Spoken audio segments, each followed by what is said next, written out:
নমস্কার, আমি দিশা। আমার নতুন একটা ডেইলি ভ্লগে তোমাদের সকলকে অনেক অনেক স্বাগত। আজ হচ্ছে 27শে মার্চ, হরিচাঁদ ঠাকুরের জন্মদিন। সেই উপলক্ষে আজ কোনো ক্লাস আমার নেই, সারা দিনটা একদমই বাড়িতে। তাই ভাবলাম তোমাদের সাথে একটা ডেইলি ভ্লগ শেয়ার করি।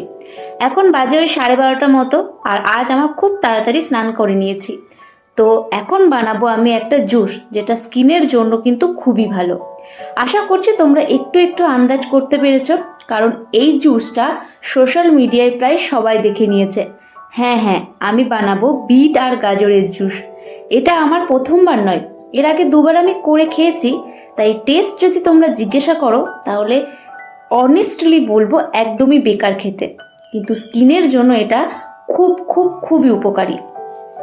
মাকে ওইদিকে কেটে দিতে বললাম, আর এদিকে মায়ের একটু হেল্প করতে লাগলাম আমি, কারণ পটলগুলো যদি নাড়াচাড়া না করি তাহলে আবার পুড়ে যাবে। এই তো এদিকে নাড়া হয়েও গিয়েছে, আর ওদিকে মায়েরও বিট কাটা গাজর কাটা হয়ে গিয়েছে। তো ওদিকে এবার মিক্সচারে ব্লেন্ড করে নেব। ছোটবেলা থেকে আমরা কম বেশি বাবা মায়ের কাছে সবাই কিন্তু শুনে থাকি যে বেশি করে গাজর খা, তাহলে মুখ কিন্তু চকচকে হয়ে যাবে। আসলেই কিন্তু সত্যি কথা, গাজর আমাদের স্কিনের জন্য কতটা উপকারী সেটা কম বেশি আমরা সবাই জানি, তার সাথে তো বিটও। তবে এটা একবার বা দুবার খেলে কিন্তু পার্থক্যটা বোঝা যায় না, রেগুলার খেলে হয়তো বোঝা যাবে। আমিও রেগুলার এটাকে কন্টিনিউ করতে পারি না, বাট সময় পেলে কিন্তু অবশ্যই করে খাই। আমি এখানে জল অ্যাড করতে ভুলে গিয়েছিলাম, তো ওটাই অ্যাড করছি। আর একটা গোটা বিট আমি দিইনি, ওখানে হাফ দিয়েছিলাম, তো সেই রকম বুঝেই কিন্তু তোমরা জলটা অ্যাড করবে। এই তো আমার হয়ে গিয়েছে করা।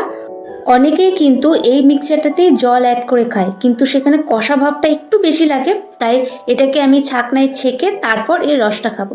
দাঁড়াও, আগে এটা একটা বাটিতে ঢেলে নিই। সবটা ঢেলে এরপর এখন আরও কিছুটা জল অ্যাড করব, কারণ এটা ছাকনিতে একেবারেই ছাকা যাবে না। যাদের কাছে জুসার আছে তারা কিন্তু ইজিলি জুসারের সাহায্যেও রসটা বের করে নিতে পারো, কিন্তু আমার কাছে নেই, তাই আমি ব্লেন্ড করে নিলাম। এই তো এখানে জল অ্যাড করে নিয়েছি, এবার এটাকে ছেঁকে নেব।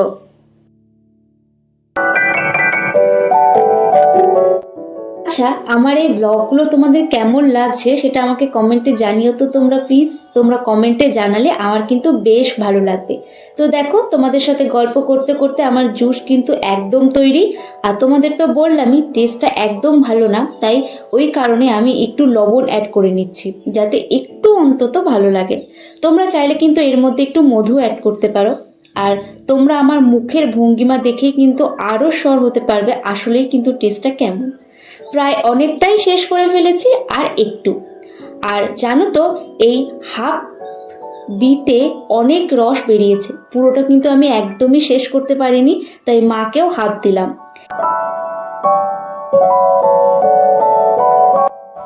খেয়ে একটু ওই সাজুগুজু করতে বসলাম আর কি। না, একদমই বেশি কিছু না, শুধু একটু নীল পালিশ পরছি, অনেকদিন তো পরিনি তাই আর কি। এই তো আমার সাজুগুজু করা একদম প্রায় হয়ে গিয়েছে।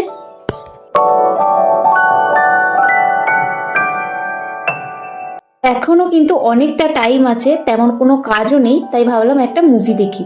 তোমরা গেস করে জানিও তো এই মুভিটার নাম কি। আশা করছি তোমরা দেখে নিয়েছো মুভিটা। তো চলো এখন আমি মুভিটা দেখি, তারপর তোমাদের সাথে আবারও দেখা হচ্ছে একটু পরে। এই তো আমার মুভি দেখাও কমপ্লিট, আর খাওয়া দাওয়াও কমপ্লিট, আর বেশ কিছুক্ষণ বিশ্রাম নিয়ে এবার বেরোবো একটু সেলাইয়ের কাছে।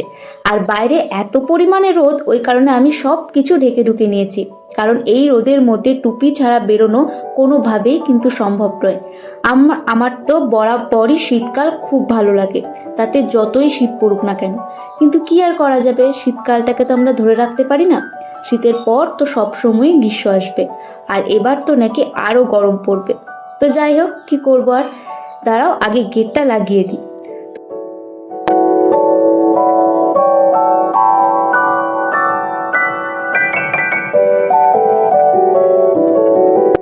চলো এবার বেরোনো যাক, এমনিতেই অনেকটা বেশি লেট করে ফেলেছি আজ। আর এই বাইরেটা দেখো কি পরিমাণে রোদ। একটু দুপুর দিক করে বেরিয়েছিলাম, ওই কারণে রাস্তাঘাট কিন্তু একেবারেই ফাঁকা। আর এই গ্রীষ্মের দিনে দুপুরের দিকে রাস্তাগুলো কিন্তু এই রকমই থাকবে এবার থেকে। গাছপালাগুলো নিঝুম দাঁড়িয়ে আর চারপাশটা খা করছে।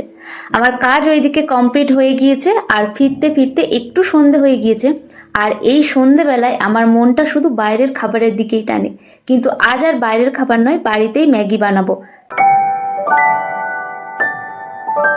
আমিও কিন্তু অনেক দিন হলো ম্যাগি খাওয়া হয়নি, আর এই ম্যাগির রেসিপিটা তোমাদের আর ডিটেলসে শেয়ার করলাম না।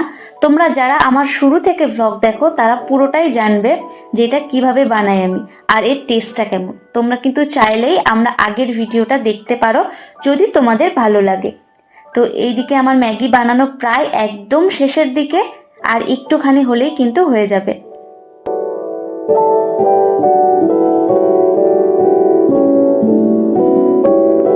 দেখে কিন্তু বেশ লোভনীয় লাগছে, আশা করছি এর টেস্টটাও কিন্তু বেশ ভালো হবে। তোমরা কিন্তু একবার হলেও ট্রাই করে দেখতে পারো, আমি বলছি তোমাদের বেশ ভালো লাগবে। তো ঝটপট খেয়ে নিই। আর আমার এই ভ্লগটা এই পর্যন্তই ছিল। তোমাদের কেমন লাগলো অবশ্যই কিন্তু আমাকে জানিও কমেন্টে। ভালো লাগলে তো অবশ্যই একটা লাইক করে দিও। আবারও দেখা হবে অন্য একটা ভ্লগে। ততক্ষণের জন্য সকলে খুব ভালো থেকো, সুস্থ থেকো এবং সাবধানে থেকো। ততক্ষণের জন্য সকলকে জানাই টাটা।